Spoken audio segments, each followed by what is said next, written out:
Hello students, welcome to our polity lecture series. I hope अभी तक हमने जितनी भी क्लासेस देखी हैं आपको अच्छी लगी होंगी, समझ में आ रही होंगी। उसी कड़ी में आज हम लोग अपना नया टॉपिक डिस्कस करते हैं, is India a federal country और नॉट। तो दोस्तों, जब हम लोग फेडरल कंट्री के बारे में बात करते हैं तो सबसे पहले हमें जानना चाहिए ऐसे क्या क्या उसमें एलिमेंट्स होते हैं जो किसी कंट्री को फेडरल बनाता है। तो देखते हैं क्या वो एलिमेंट्स जो फेडरल किसी कंट्री को फेडरल बनाता है हमारे इंडिया में है या नहीं। तो let us see what are the essential elements of a federal country. Essential elements of a federal country. किसी भी कंट्री को फेडरल होने के लिए सबसे पहले उसके पास एक रिटन कॉन्स्टिट्यूशन होना चाहिए, दैट इज लिखित संविधान। ओके। दूसरा, जो कॉन्स्टिट्यूशन हो वो सुप्रीम हो, तो मतलब सुप्रीमेसी ऑफ कॉन्स्टिट्यूशन। इसके बाद जो संविधान है आपका उसका नेचर रिजिड होना चाहिए, तो रिजिड कॉन्स्टिट्यूशन होना चाहिए। यहां पर रिजिड का मतलब होता है ऐसा नहीं कि हम संविधान में कोई चेंजेस नहीं कर सकते, चेंजेस कर सकते हैं लेकिन उसमें थोड़ी कॉम्प्लेक्सिटीज आती है। ठीक है, इसको हम लोग अभी आगे डिस्कस करेंगे डिटेल में। चौथा, there should be equal division of powers, equal division of powers between union and states. ठीक है, यूनियन और स्टेट में इक्वल डिवीजन ऑफ पावर होना चाहिए। There should be an independent judiciary.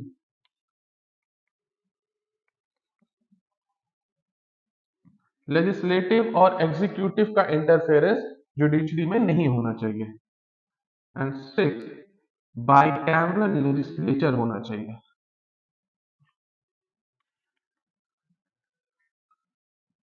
तो ये 6 एलिमेंट्स है जो किसी कंट्री को फेडरल कंट्री बनाता है।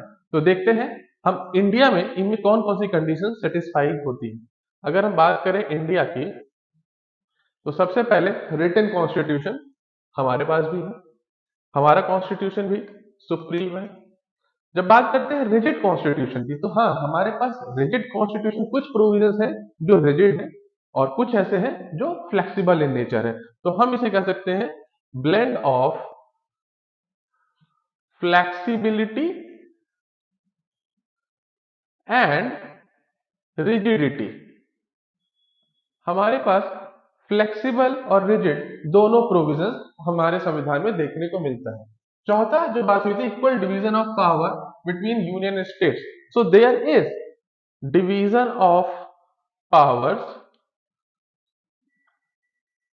But with strong centre. ठीक है, हमारे यहाँ डिवीजन ऑफ पावर देखने को जरूर मिलता है लेकिन सेंटर को उसमें हम वरीयता देते हैं, जो यूनियन होता है वो ज्यादा स्ट्रांग होता है। नेक्स्ट फिर हमने देखा जुडिशरी इंडिपेंडेंट होनी चाहिए, हमारे पास भी इंडिपेंडेंट जुडिशरी है। बाइकैमरल लेजिस्लेचर होना चाहिए। बाइकैमरल लेजिस्लेचर हमारे पास लोकसभा और राज्यसभा। लोकसभा क्या है, लोकसभा जो है हाउस ऑफ रिप्रेजेंटेटिव है और राज्यसभा हाउस ऑफ स्टेट है। तो हमारे पास बाइकैमरल लेजिस्लेचर भी है। तो आउट ऑफ 6 आप देखते हैं कि हम 4 कंडीशन तो फुली फुली सेटिस्फाई करते हैं और 2 कंडीशन पार्शियली सेटिस्फाई करते हैं। अच्छा, तो ये जो हम बात कर रहे हैं फ्लेक्सिबिलिटी एंड रिजिडिटी की और division of powers with strong centre की, ये असल में होता क्या है, आइए वन बाय वन हम इनको चेक कर लेते हैं।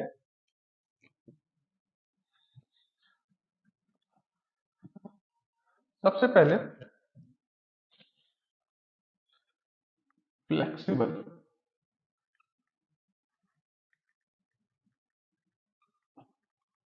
फ्लेक्सिबल कॉन्स्टिट्यूशन वो होता है जहां पर कोई भी अमेंडमेंट होना हो, कॉन्स्टिट्यूशनल अमेंडमेंट होना हो, वो प्रोसेस बहुत ही सिंपल और इजी मैनर में हो जाए।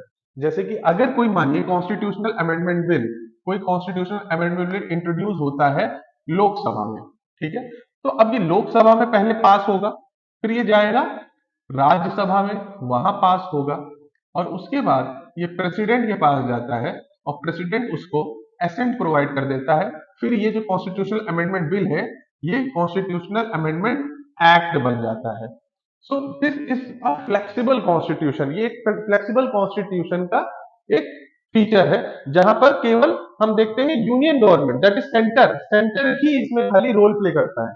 Okay, central legislature role play करता है, यहाँ पे स्टेट लेजिस्लेचर का कोई रोल नहीं होता है in case of flexible constitution. अगर हमें कॉन्स्टिट्यूशन में कुछ भी चेंजेस लाने हैं, उसके लिए सबसे पहले वो बिल दोनों हाउस में से किसी हाउस में इंट्रोड्यूस होगा, दोनों हाउसेस से पास होकर के प्रेसिडेंट के पास जाएगा, प्रेसिडेंट उसे एसेंट दे देंगे, और उसके बाद वो कॉन्स्टिट्यूशनल अमेंडमेंट बिल एक कॉन्स्टिट्यूशनल अमेंडमेंट एक्ट बन जाएगा, और वो हमारे संविधान में प्रोविजन चेंज हो जाएगा। बट जब हम बात करते हैं रिजिड की, रिजिड कॉन्स्टिट्यूशन, अब यहां पर क्या होता है, हम यहाँ पे दो केस लेंगे, एक इंडिया का केस लेंगे और एक यूएस का केस लेंगे। यूएस इसलिए क्योंकि यूएस हम जानते हैं वो एक फेडरल कंट्री है, ठीक है। तो रिजिड कॉन्स्टिट्यूशन के केस में सबसे पहले हमें जानना होगा rigid provisions in Indian constitution. हमारे भारतीय संविधान में ये रिजिड प्रोविजंस कौन कौन से हैं जिनको हम आसानी से चेंज नहीं कर सकते हैं, जिनको हम आसानी से, जिनका संशोधन नहीं किया जा सकता हमारे संविधान के अंदर। तो उनमें से सबसे पहला इलेक्शन ऑफ प्रेसिडेंट, दूसरा centre and states executive powers. Okay, article में बात करें तो आर्टिकल 73, 162। तीसरा हमारी judiciary provisions related to supreme court, high court and high courts of UTs, that is union territory. Fourth, representation of states in the parliament।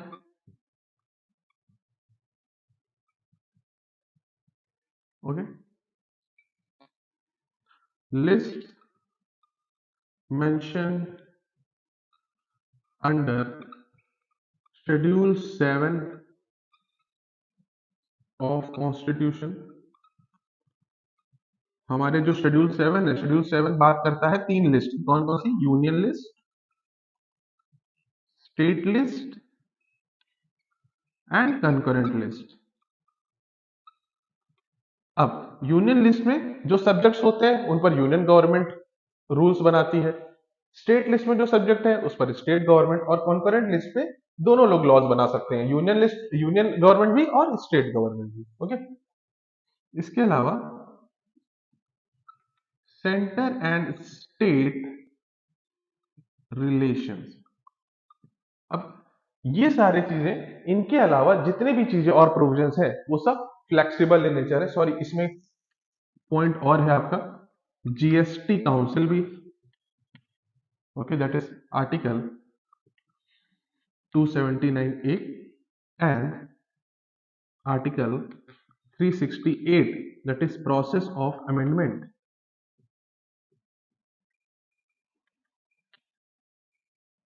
तो इन 8 points के अलावा, इन 8 provisions के अलावा बाकी चीजें, बाकी प्रोविजन जो हमारे संविधान में मेंशन है वो सब फ्लेक्सिबल इन नेचर है।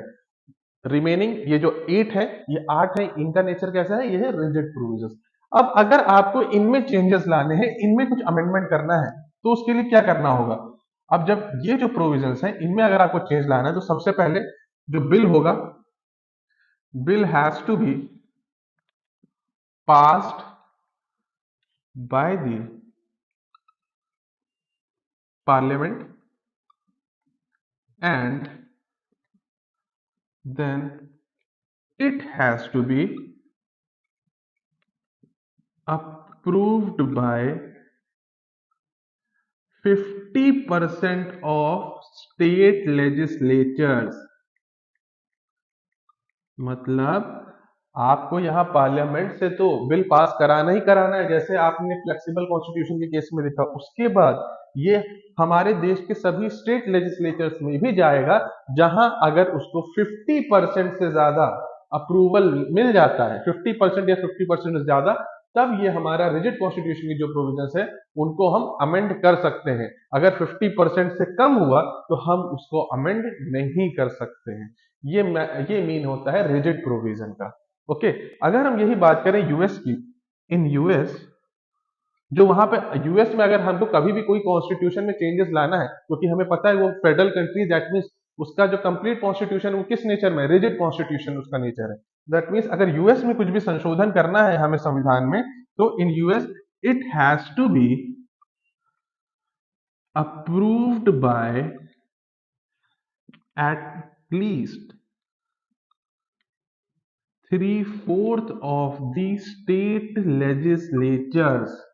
ठीक है, 3/4। हम यहाँ बात कर रहे हैं 50% की इंडिया में, यहाँ पे 75% of state legislature, that means 38 out of 50 states. अगर वहां 50 में से 38 स्टेट्स अप्रूव कर देते हैं कॉन्स्टिट्यूशन अमेंडमेंट बिल को, तब जाकर के वहां का प्रोविजन अमेंड होता है। Okay, in case of US, but in case of India हम देख रहे हैं ये जो 8 कंडीशंस हैं ये रिजिड प्रोविजन है, जिनको अप्रूव करने के, जिनको अमेंड करने के लिए हमें सेंटर के साथ साथ स्टेट लेजिस्लेचर्स का भी अप्रूवल चाहिए होता है।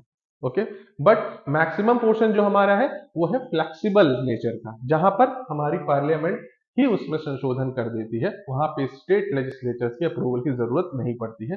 So this is the mean of blend of flexibility and rigidity. जो हमारा संविधान है वो ब्लेंड है फ्लेक्सिबल कॉन्स्टिट्यूशन का साथ साथ रिजिड कॉन्स्टिट्यूशन का भी। अब अगला टॉपिक हम देखते हैं, division of powers with strong centre. इसका क्या मतलब है, कहां कहां हम देखेंगे कि हमारा जो संविधान है वो प्रमोट करता है या फिर वो वरीयता देता है यूनियन गवर्नमेंट को या फिर सेंट्रल लेजिस्लेचर को। तो आइए देखते हैं।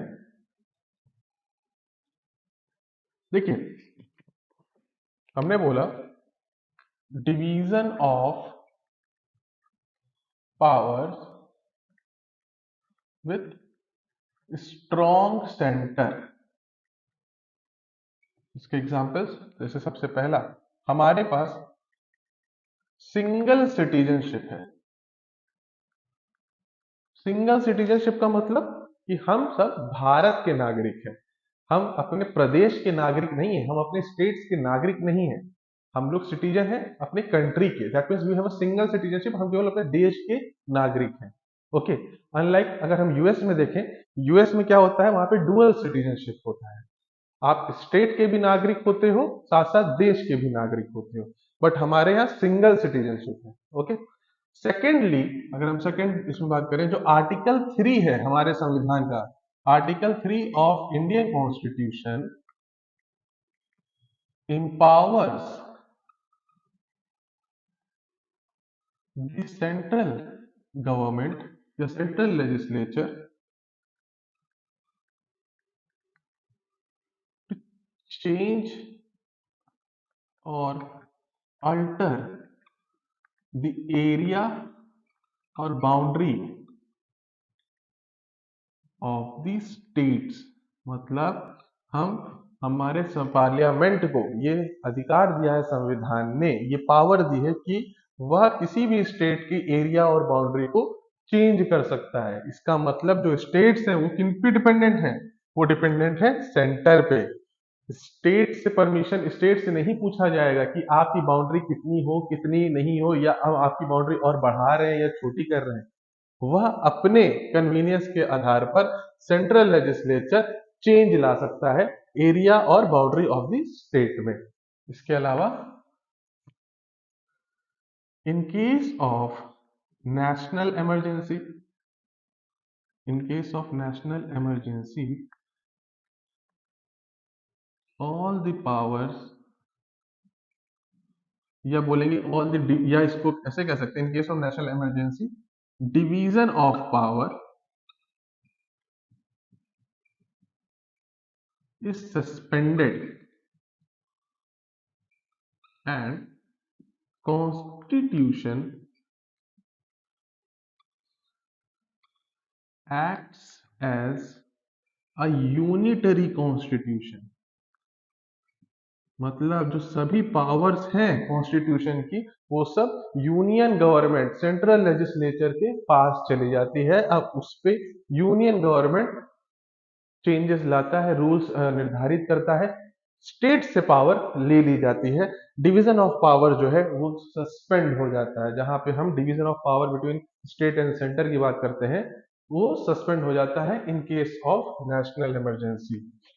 इसके अलावा देखिए, जो हमारा लेजिस्लेटिव रिलेशन है बिटवीन सेंटर एंड स्टेट, वो हमें कहाँ देखने को मिलता है? वो हमें देखने को मिलेगा schedule 7 of Indian constitution. Schedule 7 में, जो भारत संविधान का शेड्यूल 7 है, उसमें हमें लिस्ट देखने को मिलेगी। जैसा अभी मैंने थोड़ी देर पहले बताया, वहां 3 लिस्ट हैं, यूनियन लिस्ट, स्टेट लिस्ट और कंकरेंट लिस्ट। इन तीनों लिस्टों में सब्जेक्ट्स मेंशन है कि यूनियन लिस्ट किस यूनियन गवर्नमेंट किन सब्जेक्ट्स पे अपना कानून बना सकता है, वो यूनियन लिस्ट में मेंशन है।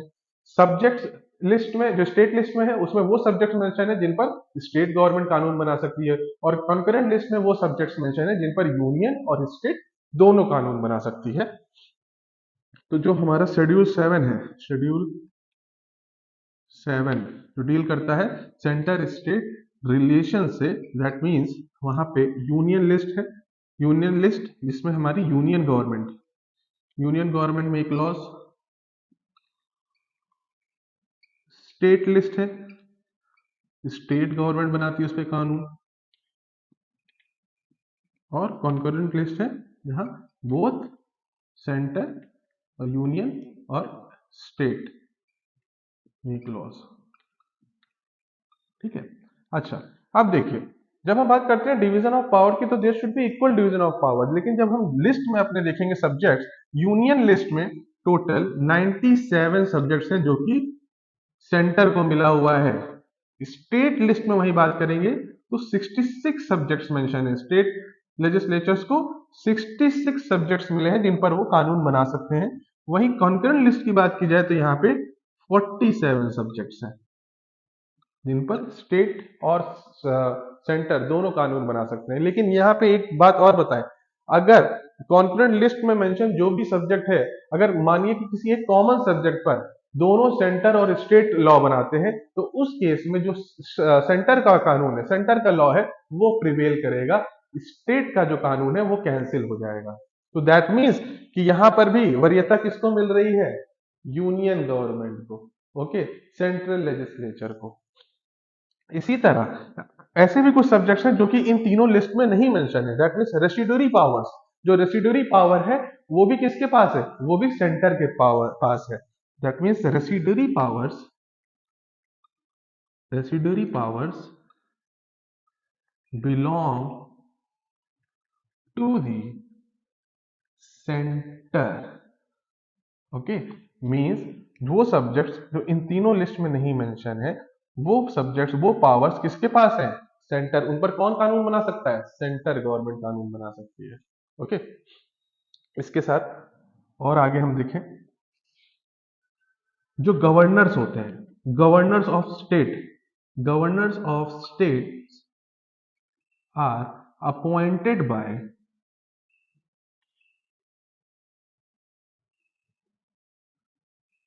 सेंटर।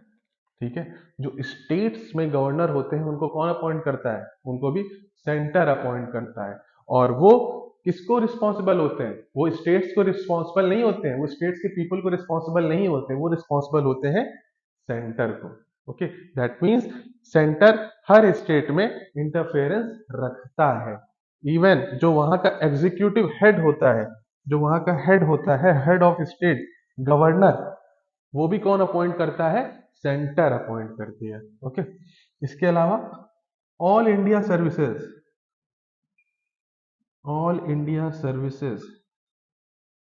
जिसमें आपके कौन से आते हैं? IAS, IPS and Indian forest service.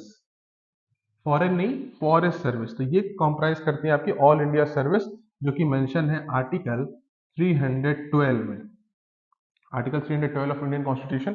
देखिए, इनको भी अपॉइंट कौन करता है? सेंटर करती है। और कहां पे करती है? स्टेट्स में करती है। Okay, so they are also appointed by the centre, but mainly in the states. तो आप देख सकते हो, इन सब रीजन की वजह से हम ये कह सकते हैं कि there is a division of power, but centre takes a strong hold over the states. Okay, तो इन रीजंस की वजह से आप देखें, हमारे पास रिटन कॉन्स्टिट्यूशन है, सुप्रीमेसी ऑफ कॉन्स्टिट्यूशन है, डिवीजन ऑफ पावर्स भी है, रिजिड कॉन्स्टिट्यूशन भी है, हमारे पास बाइकैमरल लेजिस्लेचर भी है, इंडिपेंडेंट जुडिशरी भी है। बट जब बात आती है रिजिडिटी प्रोविजन की और इक्वल डिवीजन ऑफ पावर की, तो वहां पर हम देखते हैं कि यहाँ पे हमें फ्लेक्सिबल और रिजिडिटी दोनों देखने को मिलेगा, साथ साथ डिवीजन ऑफ पावर भी देखने को मिलेगी, लेकिन सेंटर वहां पे हमें स्ट्रॉन्ग देखने को मिलेगा। तो यहां पर हम कह सकते हैं कि जो हमारा इंडियन कॉन्स्टिट्यूशन है वो पूरी तरीके से फेडरल तो नहीं है, बट फेडरल लाइक जरूर है। That's why a term given to our constitution is, हम कह सकते हैं India may not be a federal country but a federal like country, that is quasi federal country, और हम ये भी कह सकते हैं इंडिया अपने ही तरीके का एक फेडरल है, अपने ही तरीके का एक अलग फेडरेशन है। That is India can be term as federal sui generis, federal sui generis country. हमारा हमारा देश एक प्रकार से फेडरल सुई जेनरिस का मतलब क्या होता है, एक तरीके से नया, एक तरीके से अपने आप में एक नयापन है उसमें, वो एक नए तरीके का फेडरेशन है इंडिया। ओके, तो that's why we can term India as a federal sui generis country और a quasi federal country, that is a federal like country but not a federal country. I hope आज की class आपको अच्छी लगी हो, आपको कुछ नए नए पॉइंट्स समझ में आए हो, दिखे हो। आई होप ऐसे ही आप हमारे साथ बने रहें और आगे भी आपको अच्छे अच्छे लेक्चर्स पॉलिटी की सीरीज में प्रोवाइड होते रहेंगे, आपकी प्रिपरेशन काफ़ी अच्छे से होती रहेगी। Thank you and have a nice day.